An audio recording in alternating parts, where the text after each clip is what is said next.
చదువుకుందాం. కీర్తనల గ్రంథం 39వ కీర్తన.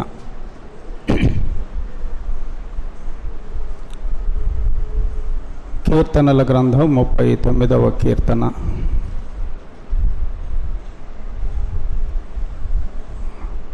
మొదటి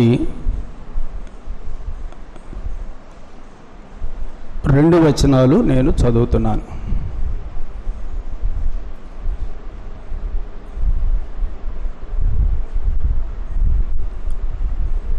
ప్రధాన గాయకుడైన యెదుతూనునకు దావీదు కీర్తన. నా నాలుకతో పాపము చేయకుండునట్లు నా మార్గములను జాగ్రత్తగా చూచుకొందును. భక్తిహీనులు నా ఎదుట ఉన్నప్పుడు నా నోటికి చిక్కము ఉంచుకొందును అనుకొంటిని. నేను ఏమీయూ మాటలాడక మౌనినైతిని. క్షేమమును గూర్చి అయినను పలుకక నేను మౌనముగా ఉంటిని. అయినను నా విచారము అధికమాయను. చిన్న ప్రార్థన చేద్దాం. బాలాజీ, నా బ్యాగులో నా సెల్ ఫోన్ ఉంటుంది ఇవ్వ. ప్రార్థన చేద్దాం. అయ్యా, బయట కనిపిస్తున్నారు నాకు, దయచేసి లోపలికి రావాలని నేను ప్రేమతో మనవి చేస్తున్నాను. బయట ఎవరు కూర్చోవద్దు, లోపల కుర్చీలు ఖాళీగా ఉన్నాయి. బయట ఇంకా నాకు కనిపిస్తున్నారు, లోపలికి రమ్మని నేను ప్రేమతో కోరుతున్నాను.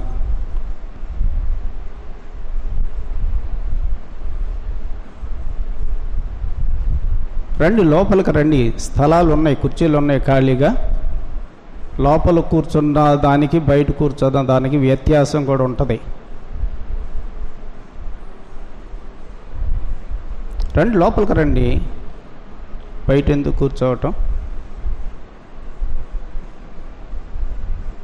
యెహోవా వలన ఆశీర్వదింపబడిన వాడ, లోపలికి రమ్ము. బయట నిలువ నేల, లోపల పూర్తిగా నిండితేనే బయట కూర్చోండి. ప్రార్థన చేద్దాం. పరిశుద్ధుడు అయిన మా ప్రియదేవ, నీ కృపచేత ఈ సంవత్సరంలో 5 నెలలు మమ్మలను కాపాడి మాకు కలిగిన సమస్తమునకు చుట్టూ కంచె వేసి భద్రపరిచావు. నిన్ను బహుగా స్తుతిస్తున్నాం. మరి ఒక నెలలోనికి మమ్మల్ని ప్రవేశపెట్టావు. మొదటి ప్రభు దినమున నీ సన్నిధిలో చేరి ఆరాధించాం. మాకు మీరు అనుగ్రహిస్తున్న నీ దయంతటి కొరకై కృతజ్ఞతలు ప్రభువా. ఈ సమయంలో తిరిగి నీ వాక్యమును మేము చదువుకున్న లేఖన భాగమును మా అందరి ఆత్మీయ జీవితానికి దీవెనకరంగా ఉన్నట్లుగా సహాయం చేయండి ప్రభువా. నీ వాక్యము విని విడిచిపెట్టే వారంగా కాక, విన్న వాక్యమును మా జీవితానికి అన్వయించుకొని వాక్యమునకు సంపూర్ణ విధేయత చూపి నీ వలన మేము దీవించబడగలిగే కృప అనుగ్రహించుమని మా ప్రభువైన యేసుక్రీస్తు నామమున కృతజ్ఞతలు సమర్పించి వేడుకొనుచున్నాము తండ్రి. ఆమేన్. దావీదు వ్రాశాడు ఈ కీర్తన. ప్రధాన గాయకుడైన యెదుతూనునకు ఈ కీర్తన వ్రాశాడు అని మనం ఇక్కడ చదువుతున్నాం. దినవృత్తాంతములు 16వ అధ్యాయములో మనకి దావీదు దగ్గర ఉన్నటువంటి గాయకులలో, అంటే దేవుని మందిరములో పాటలు పాడటానికి ఒక ప్రత్యేకమైనటువంటి బృందాన్ని దావీదు ఏర్పాటు చేశాడు. వారిలో ప్రధాన గాయకుడుగా యెదుతూను కూడా ఉన్నాడు అని మనం గమనిస్తాం. ఒక్కసారి దినవృత్తాంతములు మొదటి గ్రంథం 16వ అధ్యాయం 41వ వచనం చదువుకుందాం. దినవృత్తాంతములు మొదటి గ్రంథం 16వ అధ్యాయం 41వ వచనం.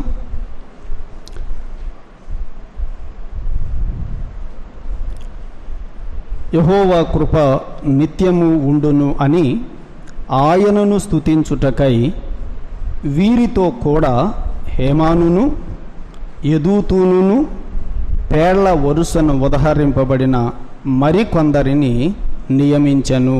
పాటలు పాడటానికి దావీదు నియమించినటువంటి గాయకుల బృందము ఉన్నది. వారిలో హేమానును యెదూతూను కూడా ఉన్నారు అనే మాట ఇక్కడ మనం చదువుతున్నాం.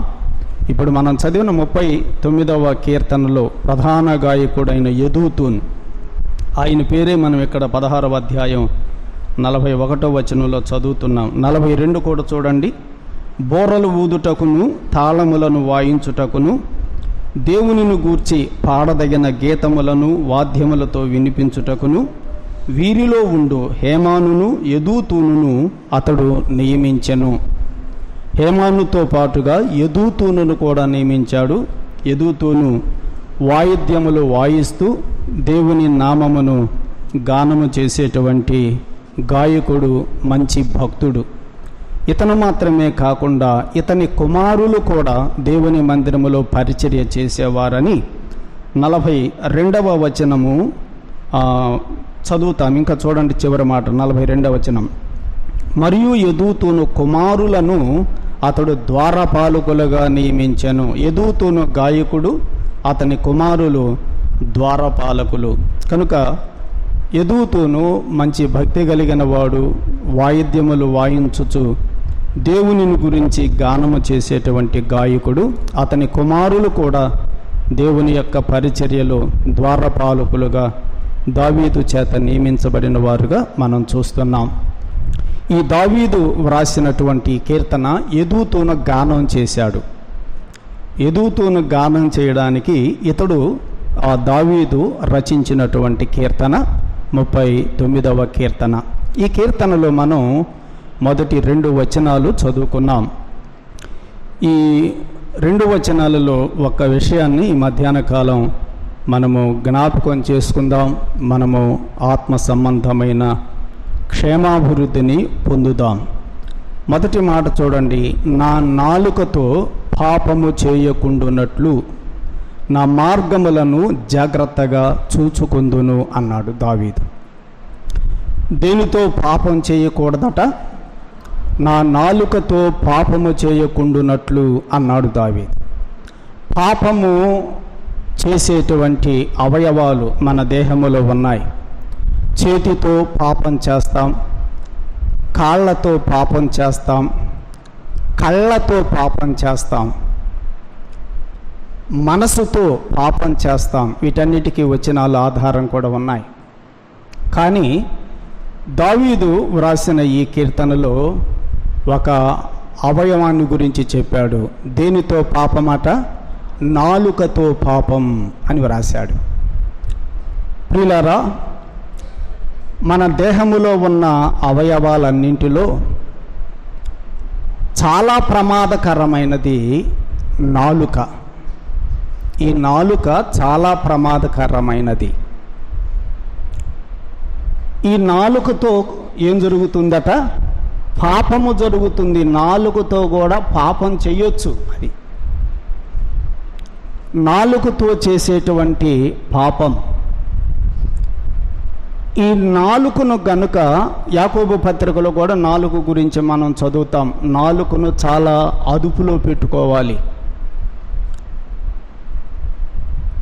నాలుకను మనము జాగ్రత్తగా చేసుకోకపోతే, నాలుకను మనము అదుపులో ఉంచుకోకపోతే దాని ద్వారా పాపము జరుగుతుంది.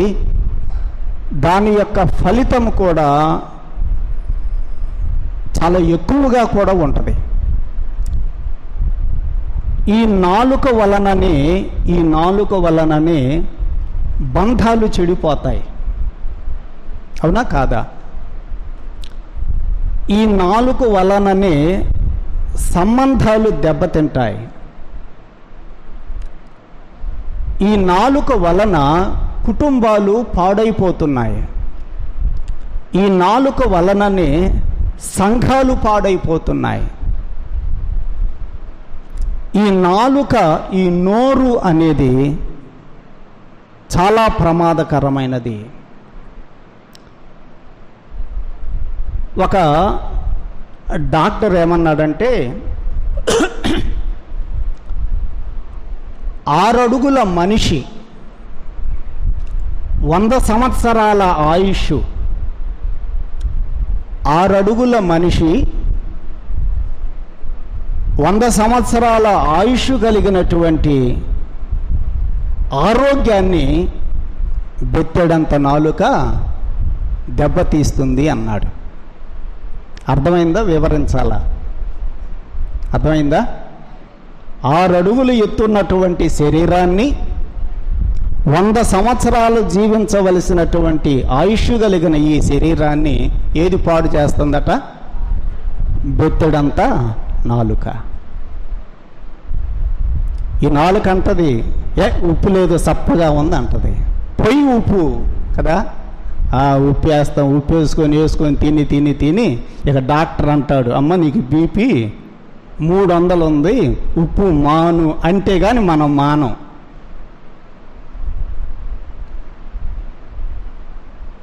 అది కూరలు ఉప్పేది, కూరలో నూనెది, ఏంది నీళ్లు పోసుకొని తిన్నట్టుంది అంటది నాలుక.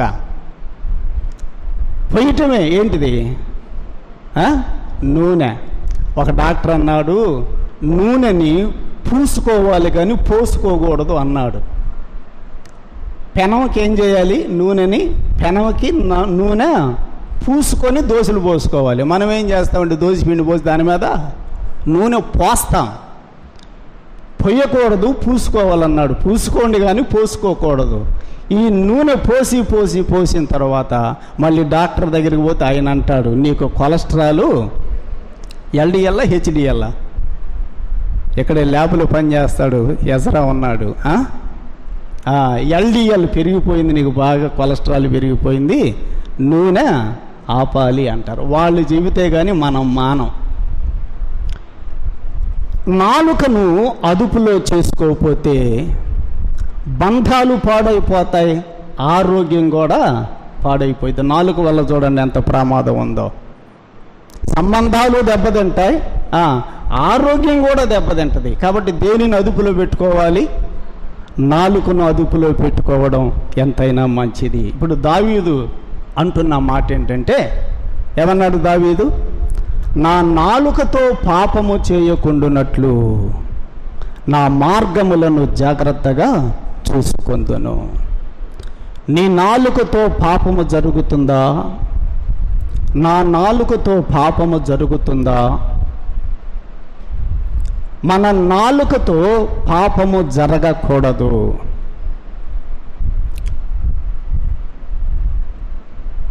నాలుక గురించి మనం జ్ఞాపకం చేసుకుంటే యోబు గ్రంథములో 2వ అధ్యాయములో మనకి తెలిసిందే కాబట్టి జ్ఞాపకం చేస్తున్నాను. 10 మంది కుమారులు చనిపోయారు, ఆస్తి అంతా పోయింది, కడకు అతని ఆరోగ్యం కూడా పోయింది.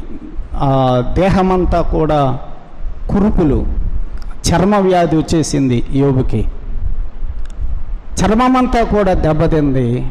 ఇదంతా చూసినటువంటి యోబు యొక్క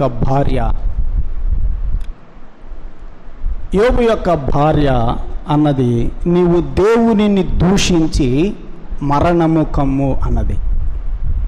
ఇప్పుడు ఆమె నాలుగుతోటి ఏం జరిగింది? అక్కడ పాపం జరిగినట్ట జరగనట్ట? చూడండి, ఆమె మాట్లాడేటప్పుడు చాలా తేలికగానే మాట్లాడింది, కానీ అది పాపము అన్న సంగతి ఆమెకు తెలియడం వల్ల మనం కూడా అంతే, నాలుగుతోటి ఇష్టం వచ్చినట్టుగా మాట్లాడతాం, కానీ అది పాపము అనే సంగతి మనకు తెలియడం వల్ల దేవునిని దూషించి నీవు చావు అన్నది. అప్పుడు యోబన్నాడు, మూర్ఖురాలా అనలేదు కానీ కదా, మూర్ఖురాలు అన్నాడా భార్యని? అనలా. నన్ను సావమంటావేందే మూర్ఖురాలు అనలా కదా, అదే మనమైతే అంటాం. మూర్ఖురాలు మాట్లాడుతున్నట్లు నీవు మాట్లాడుతున్నావు. నువ్వు మాట్లాడే మాటలు విశ్వాసి మాట్లాడే మాటలు కాదు. ఎవరు మాట్లాడాలి? అవి మూర్ఖులు మాట్లాడతారు. అట్లా నువ్వు ఎందుకు అట్లా మాట్లాడతావు? మూర్ఖురాలు మాట్లాడుతున్నట్లు నీవు మాట్లాడుతున్నావు. మనము దేవుని వలన మేలులేనా అనుభవించేది, కీడు కూడా మనము అనుభవింపతగదా? మేలులు అనుభవించాలి, దేవుని చిత్తమైతే కీడు కూడా మనము అనుభవించాలమ్మా, నువ్వు అలా మాట్లాడవద్దు అని యోబు మాట్లాడాడు. అప్పుడు అక్కడ ఒక మాట ఉంది 2:10లో, యోబు నోటి మాటతోనైనను పాపము చేయలేదు అని రాసింది అక్కడ. యోబు భార్య తన నోటితో పాపము చేసింది, యోబు మాత్రం నోటి మాటతోనైనను ఏం చేయలేదు? పాపము చేయలేదు. నోటితో, నాలుకతో పాపము జరుగుతుంది. అదే మనం ఇక్కడ చూస్తుంది. మన నాలుకను చాలా జాగ్రత్తగా కాపాడుకోవాలి. ఈ నాలుకతో పాపము జరగకుండా ఉండాలంటే, ఈ నాలుక వలన సంబంధాలు దెబ్బతినకుండా ఉండాలంటే, ఈ నాలుక వలన బంధాలు పాడు కాకుండా ఉండాలంటే, ఈ నాలుక వలన మనుషులు దూరము కాకుండా ఉండాలంటే ఏం చేయాలి? దావీదే చెప్పాడు. చూడండి ఏం చేశాడు. 1వ వచనం, నా నాలుకతో పాపము చేయకుండానట్లు నా మార్గములను జాగ్రత్తగా చూసుకొందును, భక్తిహీనులు నా ఎదుట ఉన్నప్పుడు నా నోటికి చిక్కము ఉంచుకొందును అనుకొంటిని అన్నాడు. ఈ నాలుకతో పాపము చేయకుండా ఉండాలి అంటే ఏం చేయాలి? ఏం చేయాలి? చిక్కము పెట్టేది దేనికి? ఎవరికి చిక్కము పెడతారు? పశువుల నోటికి కదా చిక్కము పెడతారు. ఇప్పుడు మనం కూడా పశువులకే కదా కొన్నిసార్లు అంటారు, ఒరి నువ్వు పశువు కన్నా కూడా హీనవరా అంటారు కొంతమంది. అలాగైతే మన నోటికి కూడా మనం ఏం పెట్టుకోవాలి? చిక్కము పెట్టుకోవాలి. నోటికి చిక్కము పెట్టుకోవాలి. నా నాలుకతో నేను పాపము చేయకుండా ఉండటానికి, భక్తిహీనులు నా ఎదుట కూర్చున్నప్పుడు, నా ఎదుట ఉన్నప్పుడు వారితోటి నేనేమి మాట్లాడకుండా ఉండటానికి నా నోటికి చిక్కము పెట్టుకుందుననుకుంటుని. 2వ మాట చూడండి ఏమన్నాడు? 2వ వచనం, నేనేమీ మాట్లాడుక మౌనినైతిని. ఇదండి చేయాల్సింది. నోటితో పాపము చేయకుండా ఉండాలంటే, ఈ నోటి వలన, ఈ నాలుక వలన బంధాలు, సంబంధాలు, మనుషులు పాడు కాకుండా, దూరం కాకుండా, దెబ్బతినకుండా ఉండాలంటే ఏం చేయాలి? మనం ఏం చేయాలి? ఒక్కటే సూత్రం, ఒక్కటే, మౌనముగా ఉంటిని. మౌనంగా ఉండటం కష్టమా? మాట్లాడటం కష్టమా? ఏది కష్టం మీకు? ఎవరికైనా మౌనంగా ఉండాలంటే చాలా కష్టం కదా. మాట్లాడాలంటే మాత్రం అలుపు లేకుండా మనం ఎంతసేపు అయినా మాట్లాడతాం. మౌనంగా ఉండటం ఎంత కష్టం. కానీ దావీదు చెబుతుంది అదే. దెబ్బతినకుండా ఉండాలంటే కుటుంబ సంబంధాలు, భార్యాభర్తల మధ్య బంధాలు, రక్త సంబంధాలు, సంఘ సహవాసాలు దెబ్బతినకుండా, మనుషులు ఎడమ కాకుండా ఉండాలంటే మనము చేయవలసిన ఉత్తమమైన పని ఏంటంటే మౌనముగా ఉండుట. నేను ఏమీ మాట్లాడక మౌనినైతిని. కనీసం క్షేమము గూర్చి అయినా కూడా నేను మాట్లాడలేదన్నాడు కదా. క్షేమము గూర్చి అయినను పలుకక నేను మౌనముగా ఉంటిని అన్నాడు. ఈరోజు మనం ఇక్కడి నుంచి బయటకు వెళ్ళే ముందు మనం అందరం కూడా ఒక తీర్మానం చేసుకోవాలనేది నా ఉద్దేశం. ఈ తీర్మానం చేసుకుందాం. ఏంటి చెప్పండి? ఏ తీర్మానం చేసుకుందాం? మౌనంగా అంటే మౌనంగా వెళ్ళిపోతారు. ఎవరితో వందనాలు కూడా చెప్పుకోకుండా. వందనాలు చెప్పుకోవాలి. కొన్నిసార్లు కొన్ని పరిస్థితులు వస్తాయి, ఇబ్బందికరమైన పరిస్థితులు వస్తాయి, ఆవేశపూరితమైన పరిస్థితులు కొన్నిసార్లు వస్తాయి. అలాంటి సమయంలో మనం ఏం చేయాలి? మౌనముగా ఉండటం ఉత్తమమైన పని. దావీదు అంటున్నాడు, నేను మౌనముగా ఉంటిని, కనీసము క్షేమమును గూర్చి అయినా నేను పలకకుండా నేను మౌనముగా ఉన్నాను అన్నాడు. దావీదు ఒక సందర్భములో భక్తిహీనుడు మాటలాడుతూ ఉన్నప్పుడు దావీదు ఏ విధంగా మౌనంగా ఉన్నాడో ఈ వచనానికి సంబంధించిన సందర్భాన్ని మనము జ్ఞాపకం చేసుకుందాం. చూడండి, సమూయేలు 2వ గ్రంథం 16వ అధ్యాయంలో ఒక భక్తిహీనుడు మాటలాడుతూ ఉండగా దావీదు ఎలా మౌనంగా ఉన్నాడో చూడండి. సమూయేలు 2వ గ్రంథం 16వ అధ్యాయం. తన కుమారుడైన అబ్షాలోము ఎదుట నుంచి దావీదు పారిపోవలసి వచ్చింది.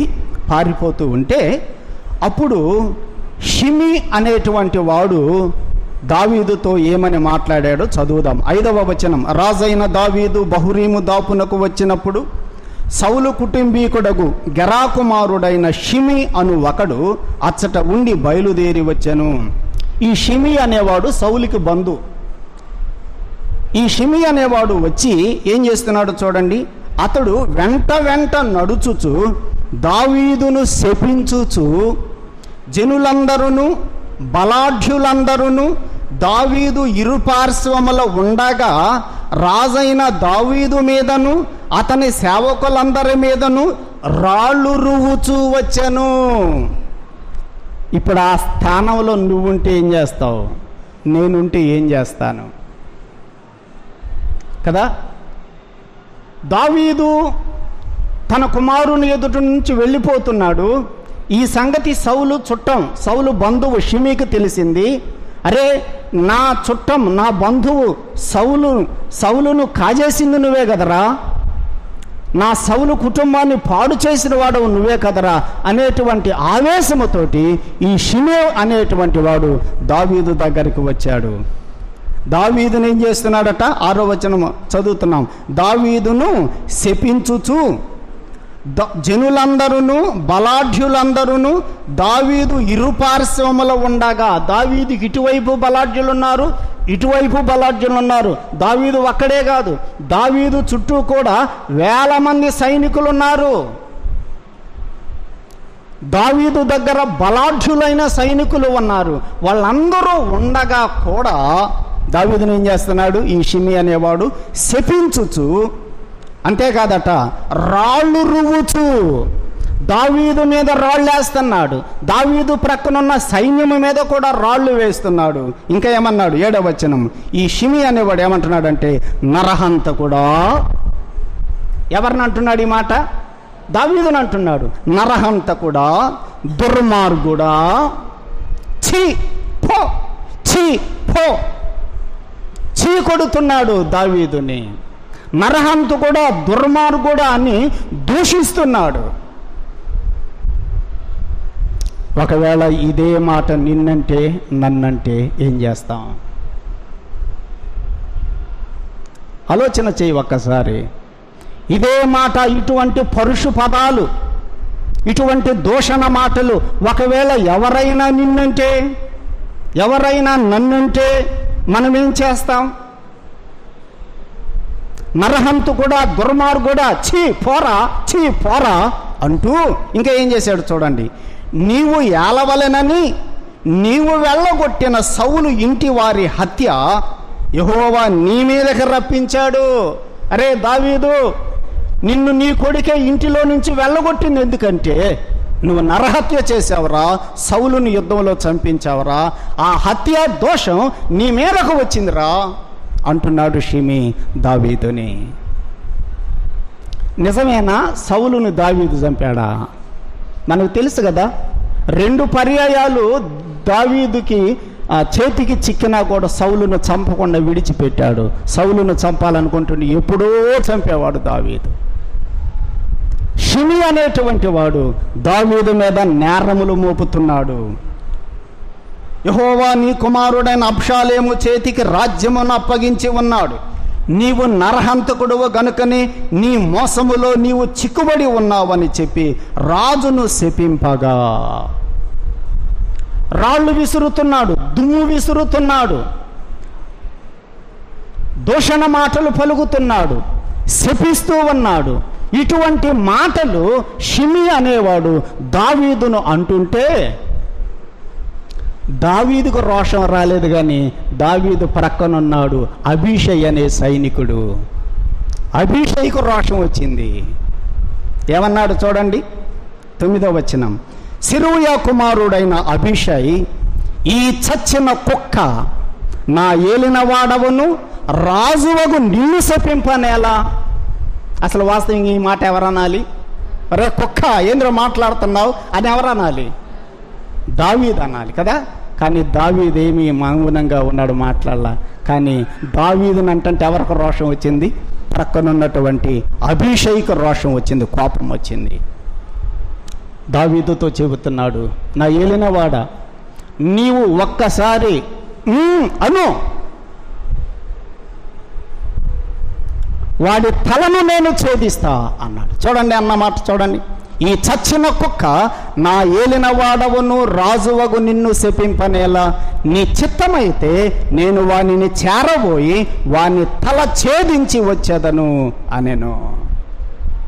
నీవు అను, ఒక్క పర్మిషన్ నాకు ఇవ్వంతే, వాడి సంగతి ఏందో నేను చూస్తా.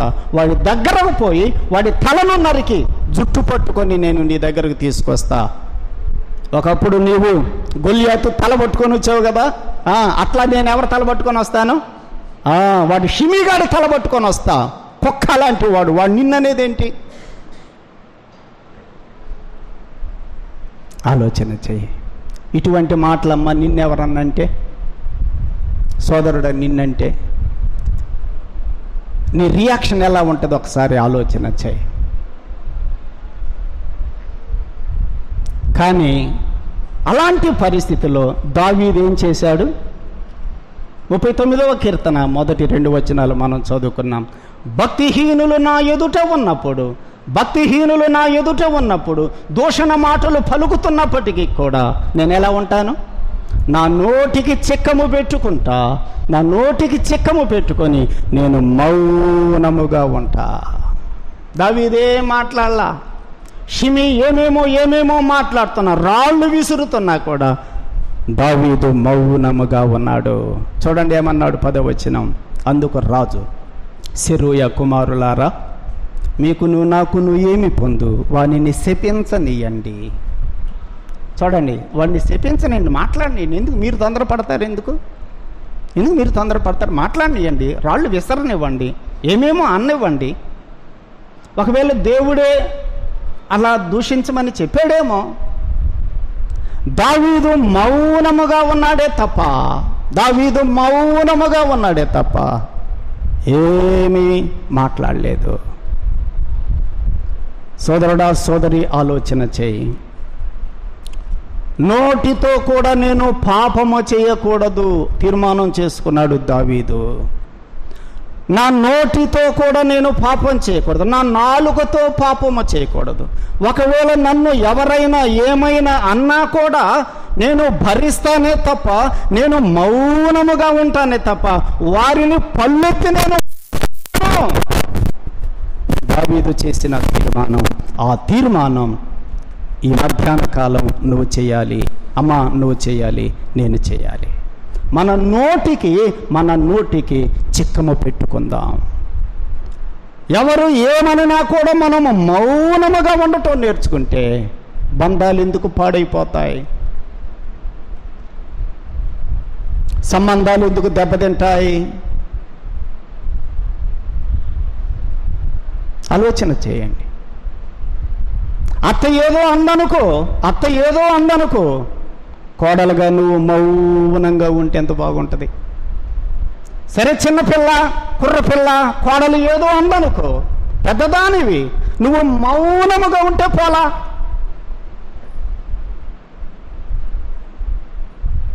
భార్య ఏదో తొందరపడమ్మనుకో, బలహీనమైన ఘట్టం, మిక్కిలి బలహీనమైన ఘట్టం, మౌనంగా ఉంటే పోలా సోదరా.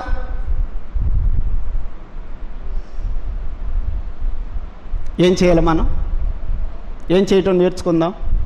మౌనంగా ఉందాం. ఆ షిమి అనేటువంటి వాడు దుర్భాషలు మాట్లాడుతున్నా, రాళ్ళు తీసి విసురుతున్నా, శపిస్తున్నా కూడా దావీదు ఎంత మౌనంగా ఉన్నాడు. అలాంటి మౌనం నీవు నేను కలిగి ఉంటే ఎంత బాగుంటుంది. కానీ పాపం ఒక ఆయన మౌనంగా ఉండలేక నోరు జారాడు. ఎవరు?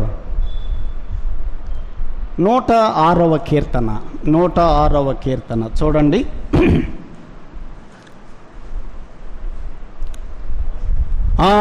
Very good. 32వ వచనం. మిరీబా జలముల యొద్ద వారు, అంటే ఇశ్రాయేలీలు, ఆయనకు కోపము పుట్టించిరి. కావున వారి మూలముగా మోషేకు బాధ కలిగెను. ఇశ్రాయేలీలు దేవునికి కోపం పుట్టించారు. మోషేకేం కలిగిందంట? బాధ కలిగిందంట. ఆ తర్వాత మాట చూడండి. ఎట్లనగా వారు అతని ఆత్మ మీద తిరుగుబాటు చేయగా అతడు తన పెదవులతో కాని మాట పలికెను. ఏ మాట పలికాడు? కాని మాట, అనకూడని మాట. అదే ఇప్పుడు వచ్చే సమస్యలు కూడా, కుటుంబాలలోనైనా సంఘాలలోనైనా. మన మాటలే కాని మాట పలికెను. ఎవరి సంగతి ఇది? మోషే సంగతే కదా. మోషేకి బాధ కలిగిందట. బాధ కలిగినప్పుడు మోషే, నీవు కూడా దావీదులాగా మౌనంగా ఉంటే పోలా? అవునా కదా? మౌనంగా ఉంటే పోలా? కానీ ఏమన్నాడట? కాని మాట పలికాడట. సంఖ్యాకాండం 20వ అధ్యాయం చదువుదాం. సంఖ్యాకాండం 20వ అధ్యాయం.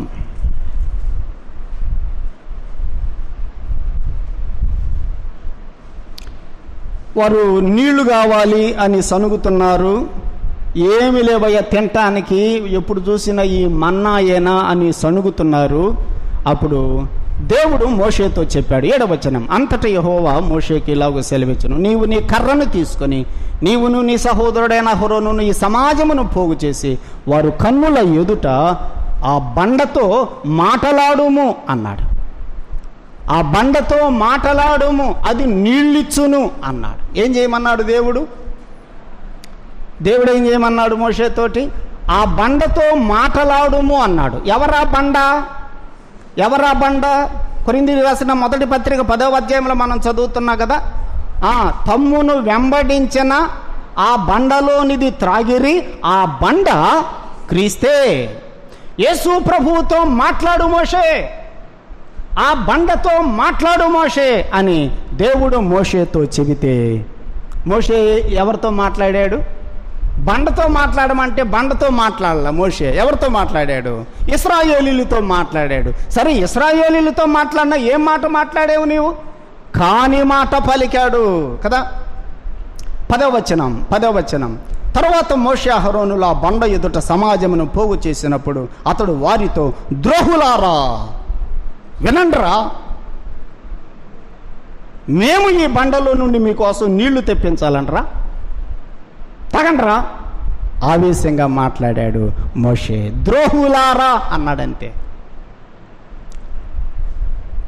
నోరు జారాడు మోషే. అమ్మా, నోరు జారుతున్నావా? అయ్యా, నోరు జారుతున్నావా? మన నోరు జారుతుందా?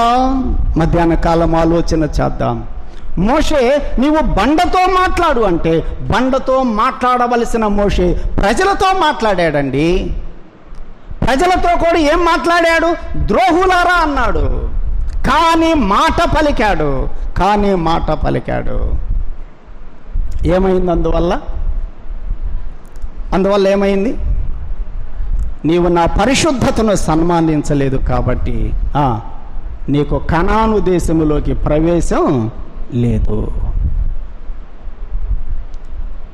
అదే ఆ మాట అనకుండా మౌనంగా ఉన్నట్టయితే కనానులోకి వెళ్ళేవాడే కదా.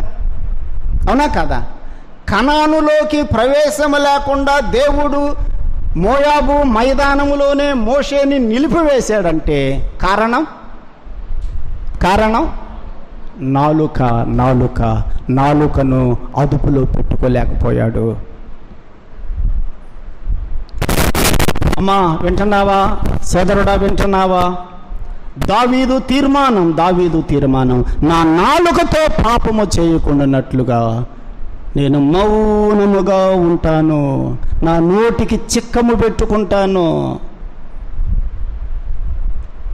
పాపము జరిగితే ఎంత ప్రమాదమో మోషే విషయంలో కూడా మనం జ్ఞాపకం చేసుకుంటున్నాం కదా. కాని మాట పలికినందువల్ల, నోరు జారి ద్రోహులారా అని అన్నందువల్ల కనానులోనికి ప్రవేశం లేకుండా దేవుడు ఆపివేశాడు. అదే మౌనముగా ఉన్నట్టయితే ఎంత బాగుండేది. అమ్మా నువ్వు మౌనంగా ఉంటే ఎంత బాగుండేది నీ ఇంట్లో. అయ్యా నువ్వు మౌనంగా ఉంటే ఎంత బాగుండేది నీ ఇంటిలో. ఒకవేళ మనము మౌనముగా ఉండనందువలననే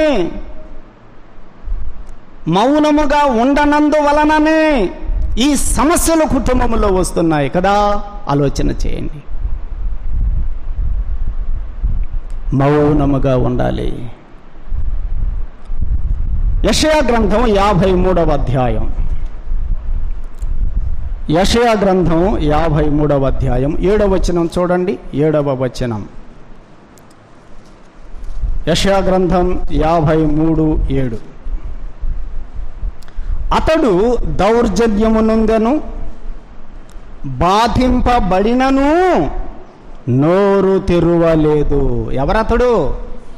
మన ప్రభు అయిన యేసుక్రీస్తు దౌర్జన్యము చేశారట. యేసుక్రీస్తు మీద దౌర్జన్యము చేశారు. యేసు ప్రభు మీద దుమ్మిగా వెళ్ళారు. అతడు దౌర్జన్యమునందెను బాధింపబడినను నోరు తెరువలేదు. అమ్మా నిన్ను ఎవరన్నా బాధిస్తుంటే ఎందుకు ఊరుకోమంటావు అంటున్నావా? అయ్యా వాళ్ళు నిన్ను బాధిస్తుంటే నేను ఎందుకు ఊరుకోవాలి అంటున్నావా? యేసు ప్రభుని చూడు, ఆయన బాధింపబడినా కూడా నోరు తెరువలేదు. అతడు దౌర్జన్యము పొందినా కూడా నోరు తెరువలేదు. మౌనముగా ఉన్నాడు. ప్రభు కూడా వధకు తేబడు గొర్రె పిల్లయు, బొచ్చు కత్తిరించు వాని ఎదుట గొర్రెయు మౌనముగా ఉన్నట్లుగా అతడు నోరు తెరువలేదు. బొచ్చు కత్తిరిస్తుంటే గొర్రె ఎలా ఉంటుందట? మీరు ఎప్పుడన్నా చూసారా గొర్రె బొచ్చు కత్తిరిస్తుంటే? నేను ఇప్పుడు చూడలా. గొర్రెకి ఒంటి నిండా కూడా బొచ్చు ఉంటుంది. దేవుడు ఎందుకు ఇచ్చాడు దానికి ఒంటి నిండా బొచ్చు? ఎందుకు ఇచ్చాడు? ఏమన్నా ఈజీ ఆ బొచ్చుగా తెరుచుకునే కదా మనం స్వెటర్లు వేసుకుంటుంది. చెప్పండి ఇప్పుడు ఎందుకు ఇచ్చాడు? వాటికి చలి తగలకుండా కదా. ఎడారుల్లో ఆ కాపరి గొర్రెలను తీసుకొని వెళ్ళి మేపుతుంటే రాత్రి వేళల్లో కూడా చాలల్లోనే అక్కడే పొలాల్లోనే పండుకుంటాయి గొర్రెలు. ఆ మంచుకి ఆ చలికి వాటికి ఆ చలి దెబ్బ తగలకుండా దానికి వెచ్చగా ఉండటానికి దేవుడు ఏమి ఇచ్చాడు? దానికి బొచ్చు ఇచ్చాడు. కాపరేమో దుప్పటి కప్పుకొని వాటికి మేపుతుంటే అవి ఆ బొచ్చు వలన వెచ్చగా పడుకుంటాయి. ఇప్పుడు ఆ గొర్రె దగ్గరికి వెళ్ళి ఈడు బొచ్చు కత్తిరిస్తుంటే, నాకు దేవుడు నా ఒంటికి వెచ్చదనం కోసం బొచ్చు ఇస్తుంటే నువ్వు కత్తిరిస్తావంటరా అని ఏమన్నా గొర్రె మాట్లాడిద్దా? అది కత్తిరిస్తుంటే ఏం చేసిద్ది గొర్రె? మౌనంగా ఉంది. కత్తిరించుకోరా. అదే ఒకవేళ ఆ గొర్రె ప్లేసులు నేనుంటే అంటానేమో, నా బొచ్చు నువ్వు కత్తిరిస్తావంటరా, నా బొచ్చుతో నువ్వు స్వెటర్లు అల్లుకొని మఫ్లర్లు చేసుకొని నువ్వు వెచ్చగా ఉంటావంటరా, అంటే నేనేమో చలికి చావాలంటరా. కానీ ఆ గొర్రె ఆ మాట అనకుండా ఎలా ఉంది? మౌనముగా ఉన్నది. యేసు ప్రభు కూడా ఎలా ఉన్నాడు? మౌనముగా ఉన్నాడు. దావీదు ఎలా ఉన్నాడు? మౌనముగా ఉన్నాడు. నువ్వెలా ఉన్నావు? నీవు కూడా ప్రభువు వలె, నీవు కూడా దావీదు వలె మౌనముగా ఉండగలుగుతున్నావా? అతడు దౌర్జన్యము నొందిన బాధింపబడిన లేదు. బొచ్చు కత్తిరించువాని ఎదుట గొర్రె ఏ విధంగా మౌనముగా ఉంటుందో అతడు నోరు తెరవలేదు. యేసు ప్రభు ఎవరి ఎదుట నోరు తెరవకుండా మౌనంగా ఉన్నాడు చెప్పండి? మత్తయి సువార్త 27వ అధ్యాయం చూడండి. మత్తయి సువార్త 27వ అధ్యాయం 12వ వచనం చదువుకుందాం. 12వ వచనం. యేసు ప్రభు పిలాతు ఎదుట నిలవబడ్డాడు. ప్రధాన యాజకులను పెద్దలను ఆయన మీద నేరము మోపినప్పుడు, యేసు ప్రభు మీద ప్రధాన యాజకులు పెద్దలందరూ వచ్చేసి పిలాతు దగ్గర వాడు ఇట్లాంటోడు అట్లాంటోడు అని చెప్పి ఎన్నెన్నో నేరములు మోపారు. కానీ యేసు ప్రభు ప్రత్యుత్తరము ఏమీ ఇయ్యలేదు. అంటే యేసు ప్రభు ఎట్లా ఉన్నాడు? మౌనంగా ఉన్నాడు. ఆ ప్రధాన యాజకులు, ఆ పెద్దలు యేసు ప్రభువు మీద ఎన్నెన్నో నేరాలు మోపుతున్నారు. వాడు అట్లాంటి వాడు, ఇట్లాంటి వాడు. ఆ మాట నిన్నంటే, నన్నంటే, ఫలానా సోదరు ఇట్లాంటిది, ఫలానా సోదరుడు ఎట్లాంటి వాడు అని అంటే మౌనంగా ఉండగలుగుతున్నామా? ఆయన ప్రత్యుత్తరము ఏమీ ఇవ్వలేదు, మౌనంగా ఉన్నాడు. 13వ వచనం. కాబట్టి పిలాతు, నీ మీద వీరెన్ని నేరములు మోపుచున్నారు, నీవు వినలేదా అని ఆయనను అడిగాను. అయితే ఆయన ఒక్క మాటకైనను అతనికి ఉత్తరం ఇయ్యలేదు. ఏందయ్యా వీళ్ళు ఎన్ని మాటలు చెప్తాను, నువ్వు ఒక్కడు కూడా మాట కూడా మాట్లాడలేదు, ఇదేంటి, ఏం వినపట్టలేదా ఏంది వాళ్ళన్ని మాటలు మాట్లాడుతుంటే అని అన్నా కూడా యేసు ప్రభు ఎలా ఉన్నాడు? మౌనముగా ఉన్నాడు. ఒక్క మాటకు కూడా ఉత్తరం ఇయ్యలేదు. గనుక అధిపతి మిక్కిలి ఆశ్చర్యపడాను. అది నువ్వు మౌనంగా ఉంటే ఆశ్చర్యపోతారు. నీ మౌనమును చూసి నిన్ను దూషించేవారే ఆశ్చర్యపోతారు.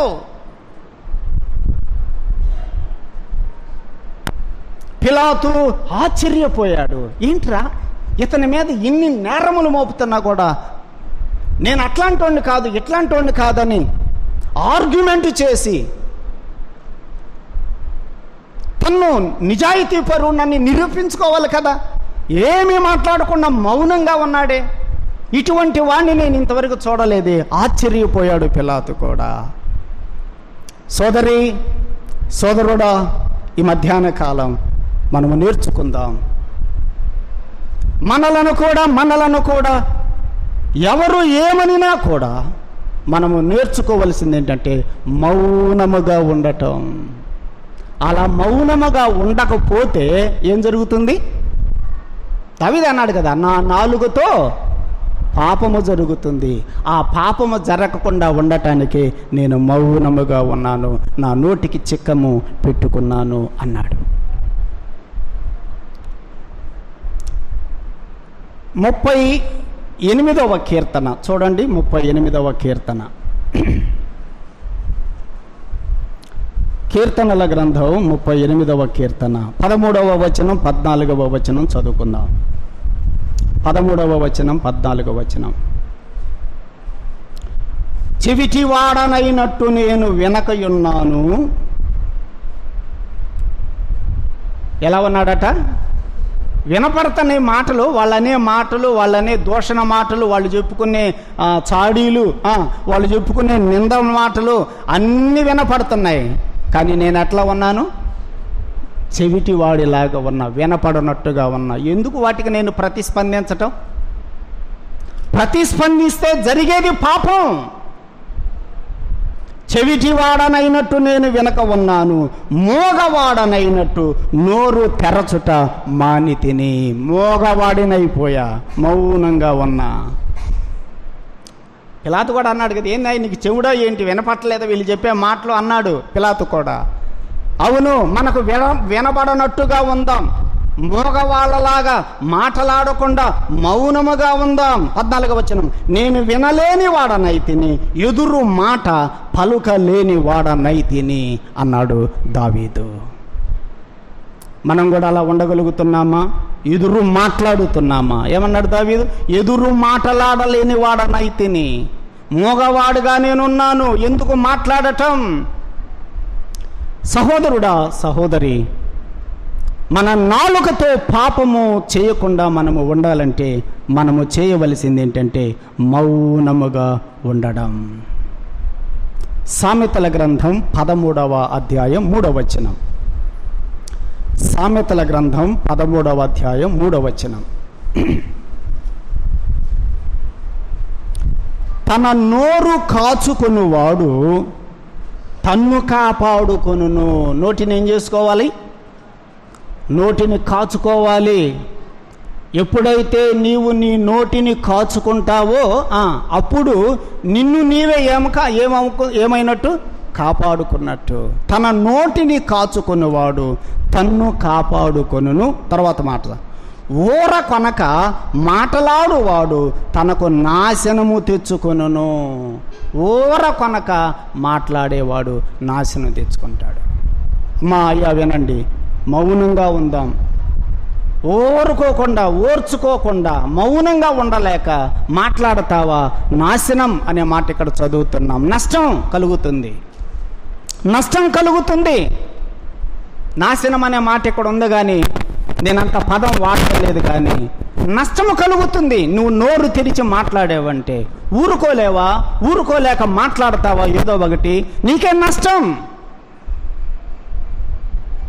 నోటిని కాపాడుకుంటే నిన్ను నీవు కాపాడుకున్నట్టే.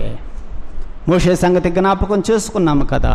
మోషే ఊరుకోక మౌనంగా ఉండలేక నోరు జారాడు, నష్టపోయాడు.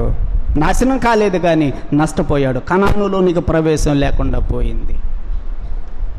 కనుక సహోదరుడా, సహోదరి, ఈ మధ్యాహ్న కాలం మనందరం ఒక తీర్మానం చేసుకుంటావా?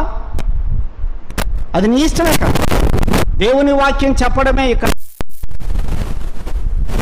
నీకేది ఇష్టమో ఈ సమయంలో ఆలోచన చేయి. మౌనంగా ఉండటం నేర్చుకుంటావా? ఊరుకోకుండా మాట్లాడతావా? మోషేని జ్ఞాపకం చేసుకో. అతడు ఊరుకోకుండా మాట్లాడాడు కాబట్టి నష్టపోయాడు. యేసు ప్రభువుని చూడు. అతడు బాధించబడినా కూడా, దౌర్జన్యము పొందినా కూడా ఎంత మౌనంగా ఉన్నాడు. 39వ కీర్తన చూడండి. 39వ కీర్తన 3వ వచనం చదువుతున్నాను ఇప్పుడు. 3వ వచనం, నా గుండె నాలో మండుతుంది. మాటలంటే ఎట్లుంటుంది? చీపోరా అని చెప్పిస్తుంటే ఎట్లా ఉంటుంది? నాకు ఒళ్ళు మండుతుందిరా అంటారు కొన్నిసార్లు, పళ్ళని బెగబెట్టి. దావీదు అంటున్నాడు, నా గుండె నాలో మండుచుండెను, అయినా కూడా నేను ఎట్లా ఉంటాను? మౌనంగా ఉండటమే. దావీదు పలికిన మాట చూడండి, నేను ధ్యానించుచూ ఉండగా మంట పుట్టాను, అప్పుడు నేను ఈ మాట నోరారా పలికి తిని. అదేందో మౌనంగా ఉన్నాడు, ఇప్పుడు మళ్ళీ నోరు తెరిచాడు. ఇప్పుడు దాకేమో మౌనంగా ఉన్నాడు అని చెప్పుకుంటే, మళ్ళీ ఇప్పుడేంది నోరు తెరిచాడట. ఈ మాట నేను నోరారా పలికి తిని అన్నాడు. ఇప్పుడు నోరు తెరిచి మాట్లాడుతున్నాడు. ఎవరితో? యెహోవా అన్నాడు. నోరు తెరిచి మాట్లాడేది ఎవరితో? దేవునితో. మౌనంగా ఉండేది ఎవరి దగ్గర? మనుషుల దగ్గర. అది మనమేమో దేవుడి దగ్గరేమో నోరు తెరము కదా. దేవుడి దగ్గరేమో మౌనంగా ఉంటాం. స్తుతులు చెల్లించు వచ్చి, ప్రార్థన చేయటం నీకు రాదు, స్తుతులు చెల్లించటం నీకు రాదు, పాట పాడటం రాదు. దేవుడి దగ్గరేమో నువ్వు మౌనంగా ఉంటావు. అబ్బో, ఇంట్లో చూస్తే ఉంటుంది నోరు తెరిచి. అక్కడేమో నువ్వు నోరు తెరుస్తావు, ఇక్కడేమో మౌనంగా ఉంటావు. దావీదు పని ఏంటంటే వాళ్ళ దగ్గరేమో మౌనంగా ఉంటాడు, ఇక్కడేమో నోరు తెరుస్తాడు. నేను నోరారా ఈ మాట పలికి తిని. ఎవరితో పలుకుతున్నాడంటే దేవునితో పలుకుతున్నాడు. యెహోవా. ప్రియ సోదరుడా, సోదరి, మనం నేర్చుకోవాల్సింది ఏంటంటే దేవుని దగ్గరే మనము మాట్లాడాలి. ప్రజల దగ్గర మౌనంగా ఉండాలి. మనము మౌనంగా ఉండాలి. 40వ కీర్తన చూడండి. 40వ కీర్తన, ఇది కూడా దావీదే రాశాడు. 9వ వచనం ఏమన్నాడు చూడండి. 9వ వచనం, నా పెదవులు మూసికొనక. ఎక్కడ మూసుకుంటాడు పెదవులు?